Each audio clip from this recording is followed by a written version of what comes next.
Welcome to the debate. What if the most flawless mathematical proofs, the most rigorous scientific laws— The tallest intellectual skyscrapers. Right, exactly. What if they are all built on a massive, unexamined blind spot? What if the foundation of all objective truth is actually just the messy, shifting soil of human consciousness? Today we're looking at Edmund Husserl's ambitious and pretty radical vision from 1910, which was establishing philosophy as a rigorous science. I represent the phenomenological perspective here. I'll be arguing that true scientific grounding requires us to return to the direct, lived evidence of consciousness. We have to examine that soil before we can trust any logical system. And I take the classical logic perspective. I argue that rigorous science must rely on objective, Aristotelian deductive reasoning, precisely because the subjective appearances of human experience are, inherently flawed. They're deceptive and completely incapable of supporting a foundation of absolute truth. To really grasp why Husserl felt this urgent need to redefine science, we kind of have to look at the mess philosophy was in at the turn of the 20th century. It was incredibly fragmented. Oh, absolutely. He was staring down the closed, abstract systems of German idealism. Philosophy had basically become an archipelago of isolated islands. Thinkers were constructing grand, systematic theories that had absolutely zero communication with one another. Right, a lot of castles in the sky. Exactly. Husserl argued that if philosophy wants to be a truly rigorous science, it can't just invent unproven assumptions. It has to begin with what is absolutely, undeniably given to us in direct experience. But see, direct experience is exactly where things go wrong. If we are genuinely searching for a rigorous science, the model hasn't fundamentally changed since Aristotle. You mean deductive logic? Yes. In his Metaphysics and Nicomachean Ethics, Aristotle laid out a brilliant architectural vision for what constitutes a true science. And I'll tell you right now, it does not involve the murky waters of human feelings or perceptions. How does Aristotle avoid human perception, though? I mean, someone has to actually do the science, right? They're relying on structure. Aristotle argued that a science must have a finite number of crystal-clear principles, or axioms. These principles are so logically absolute that they do not require external proof. From those foundational axioms, everything else is generated through strict deduction. Like classical geometry. Exactly. Like geometry, you start with A is A, and you deduce outward. The beauty of this system is that truth is guaranteed by the form of the argument. You do not allow foreign, subjective, human elements to infect the deductive chain. That is how mathematics works. It's how physics works. Well, it's fascinating you bring up mathematics because that's exactly where Husserl started. He was a mathematician first. Right, he wasn't some starry-eyed poet. He studied under Karl Weierstrass, a man famous for taking vague mathematical concepts and locking them into strict, logical clarity. So Husserl understood deductive reasoning on a really profound level. Sure. But that background is exactly what led him to a terrifying realization. Even the purest mathematics relies on completely unquestioned assumptions. Wait, what assumptions? The law of non-contradiction, the law of the excluded middle? Those aren't assumptions, they are the immutable rules of rational thought.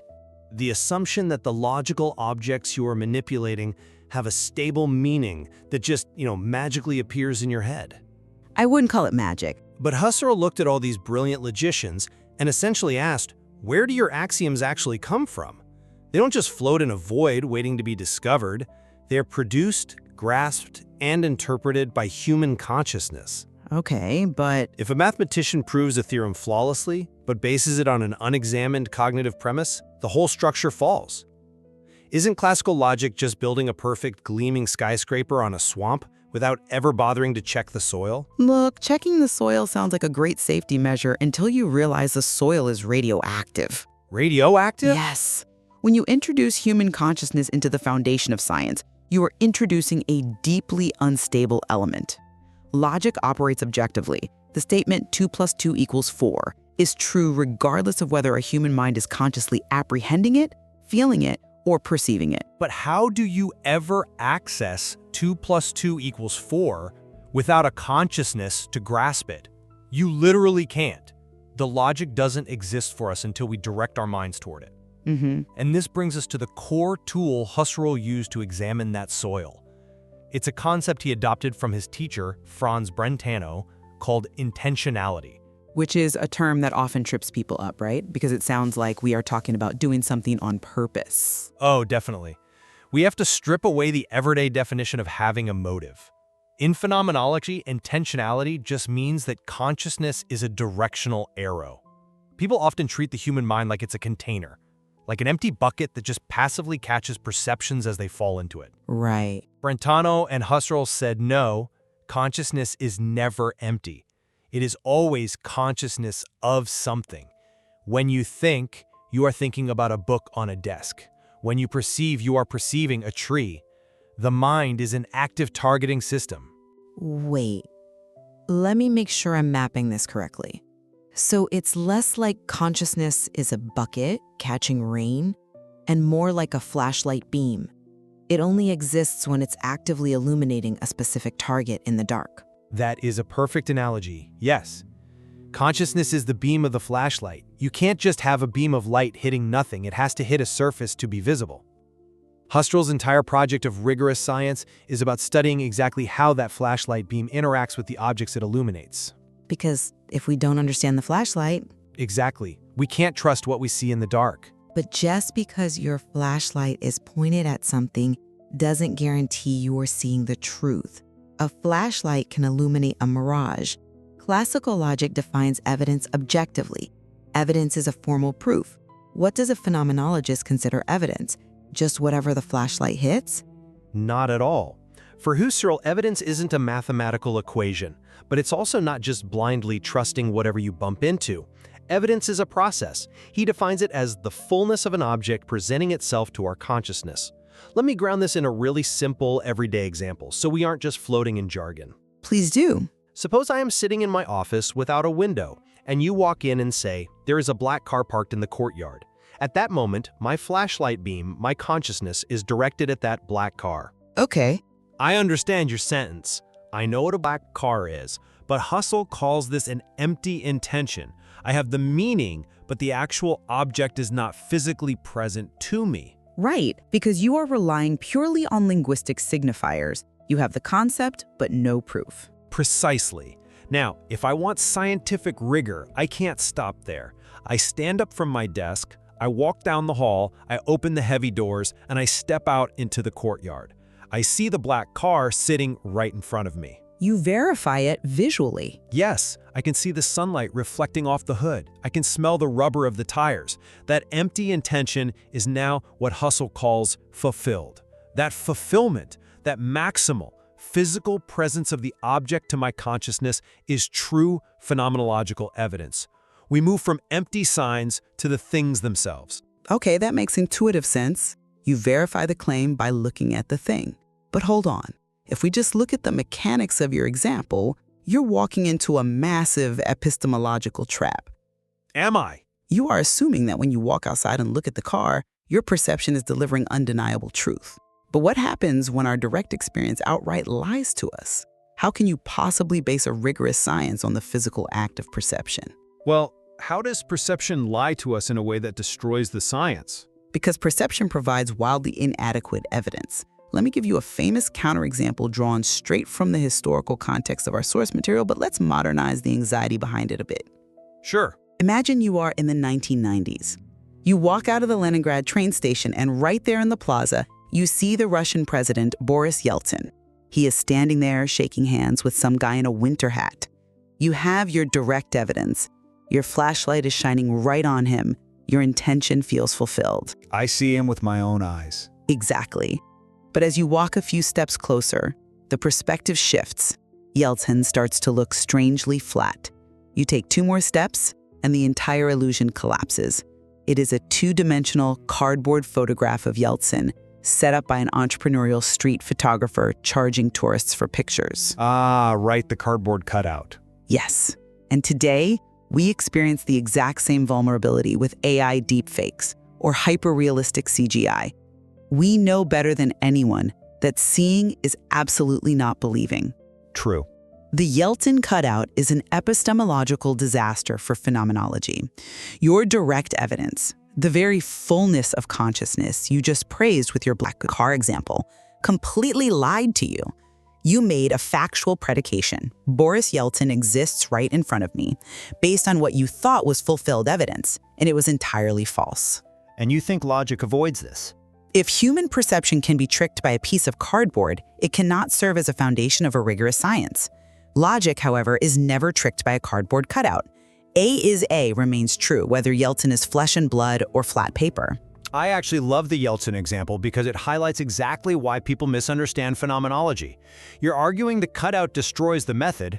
I argue the cutout actually proves the rigor of the phenomenological method. Are you seriously suggesting that being fooled by a piece of cardboard is proof of scientific rigor? It just proves the observer was wrong. No, it proves that consciousness is not a passive camera. It is an active, ongoing, self-correcting process. Think back to your own story. When you walked out of the Leningrad station, you didn't see the entirety of Boris Yeltsin from every conceivable angle. You saw a single profile, a single perspective. Okay. Phenomenologists call this an adumbration, or a profile. A spatial object in the real world is never given to us all at once. You cannot see the front cover, the spine, and the back cover of a book at the exact same time. You only ever get profiles. Sure, our biology limits us to seeing one side of things at a time. Right, so the initial view of the Yeltsin cutout was indeed inadequate evidence. But let me ask you, how did you actually discover it was a cutout? Did you pull out a whiteboard and use Aristotelian deduction to realize Yeltsin wasn't there? No, I walked closer. Exactly. By moving your body through space, by experiencing a new profile of the object, the ongoing, active process of consciousness corrected itself. Phenomenology doesn't claim that one single, static glance is absolute truth. It claims truth is in the synthesis. Yes, it claims that truth is found in the continuous, synthesized fulfillment of these profiles. The deception wasn't revealed by a mathematical formula, it was revealed by more phenomenological experience. The rigor lies in meticulously describing how these profiles synthesize, or in the case of the cardboard cutout, how they suddenly fail to synthesize into a meaningful object. But you are still relying on a system that requires constant patching and physical correction. You're constantly updating your software based on buggy hardware.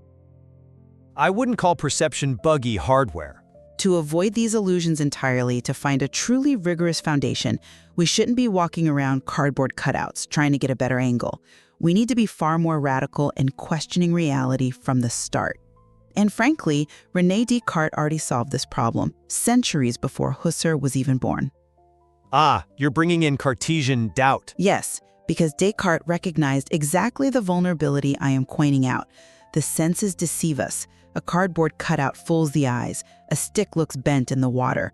So Descartes initiated a project of radical, absolute doubt. Right. He sat by his fire in his dressing gown and systematically stripped away everything that could possibly be doubted. He imagined an evil demon, a being of immense power and deceit, who could be tricking his mind, feeding him illusions of a physical world, of his own body, of spatial dimensions. Descartes realized that everything given in sensory experience could be a dream or hallucination. He threw out the entire physical universe. He had to, because the only thing he could not doubt was the fact that he was actively doubting, cogito ergo sum, I think, therefore I am. He bypassed the messy soil entirely and found an absolute, indubitable, logical axiom. That is how you build a rigorous science. You don't trust the appearance of the world, you trust the absolute certainty of the thinking subject, and you deduce outward from there. But Husserl actually deeply admired Descartes. He even wrote a book called Cartesian Meditations. He agreed wholeheartedly that we need a radical method to find an indubitable foundation. But Husserl realized that Descartes made a massive, fatal philosophical error. Descartes tried to burn the house down to find the foundation. By literally doubting the existence of the world, he destroyed the very phenomena he was trying to study. he didn't destroy them. He suspended belief in them until they could be logically proven. But by treating the world as a potential illusion, orchestrated by a demon, Descartes assumed that the mind is one isolated substance, and the world is a completely separate substance, and they are hopelessly disconnected. Husserl says we don't need to burn the house down, we just need to pause. He proposes a far more precise mechanism, the Epoché and the phenomenological reduction. The Epoché, a term borrowed from the ancient Greek skeptics, essentially meaning suspension.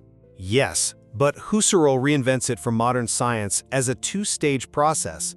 First, the Epoché.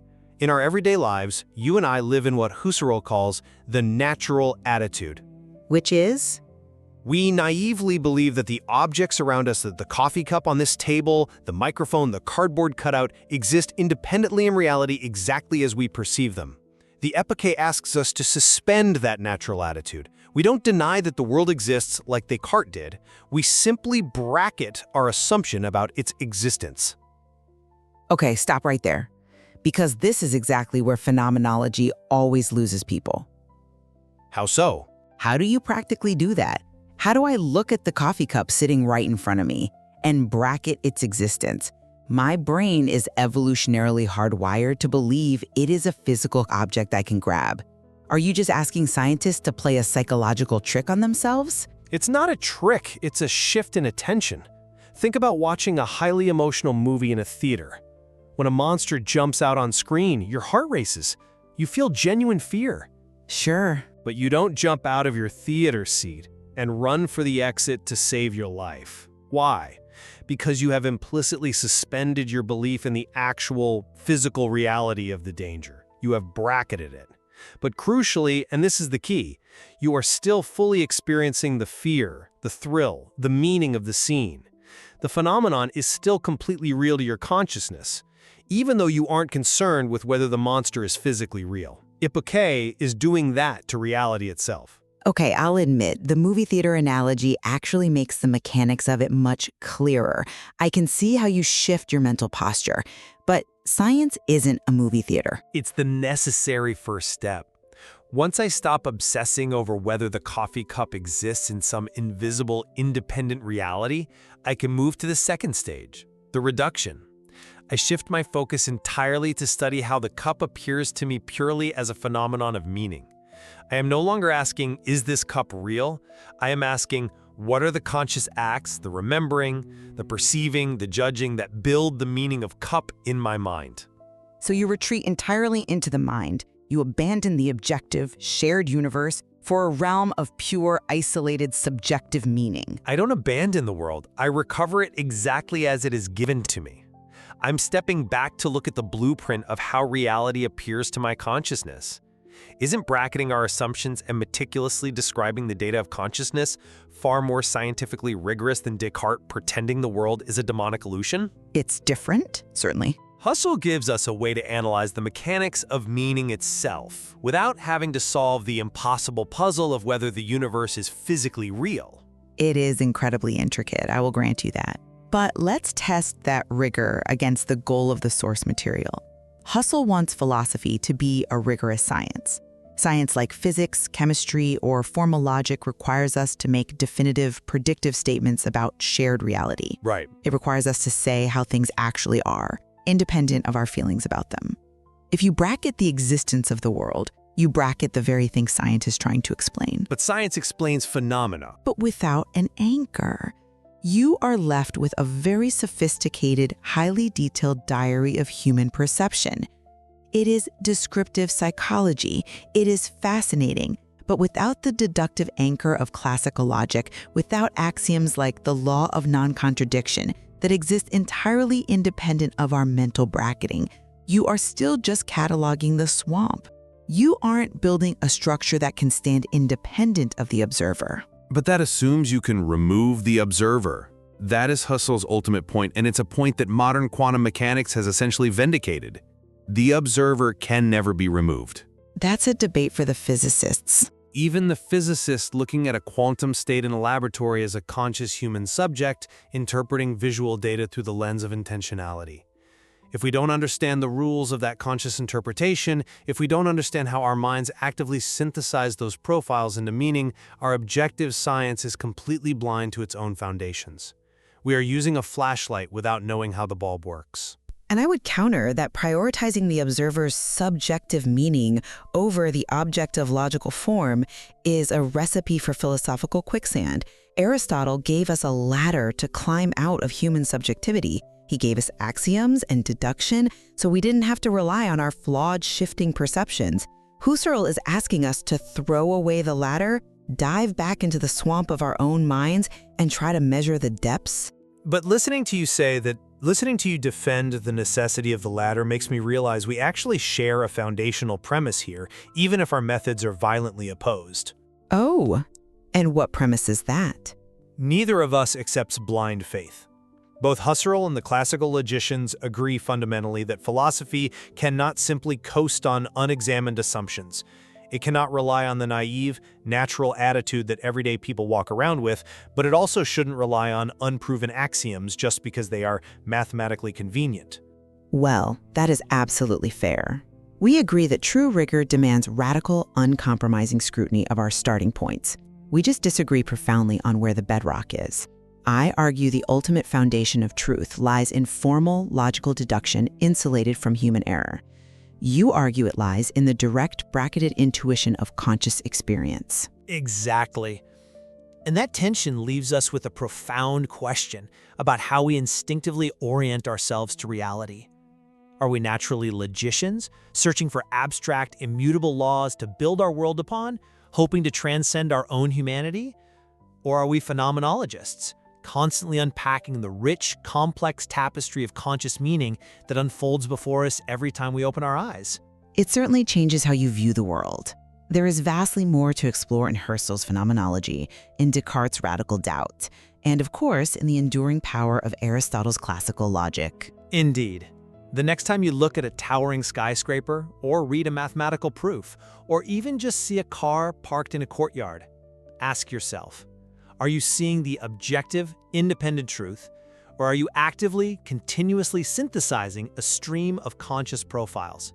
Are you marveling at the steel beams, or are you finally looking at the soil? Thank you for joining us.